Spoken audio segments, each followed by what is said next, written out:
നമ്മൾ ഇന്ന് പോകുന്നത് ആലപ്പുഴ ജില്ലയിലെ ചേർത്തലയിലുള്ള അർത്തുങ്കൽ പള്ളി എന്നറിയപ്പെടുന്ന സെന്റ് ആൻഡ്രൂസ് ബസലിക്കയിലേക്കാണ്. പോർച്ചുഗീസുകാർ പണിത വിശുദ്ധ സെബസ്ത്യാനോസിന്റെ നാമത്തിലുള്ള ഈ ദേവാലയം കേരളത്തിലെ ഒരു പ്രമുഖ തീർത്ഥാടന കേന്ദ്രമാണ്. വിശുദ്ധ സെബസ്ത്യാനോസിന്റെ തിരുനാൾ ഇവിടെ വലിയൊരു ആഘോഷമാണ്.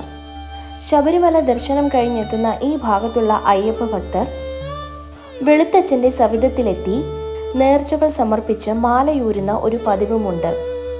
1581 പോർച്ചുഗീസുകാർ പണിത ഈ പുരാതന ദേവാലയം ലോകത്തിലെ ഏറ്റവും വലിയ സെന്റ് സെബാസ്റ്റ്യൻ ദേവാലയം എന്ന പ്രത്യേകത കൂടി ഉള്ളതാണ്.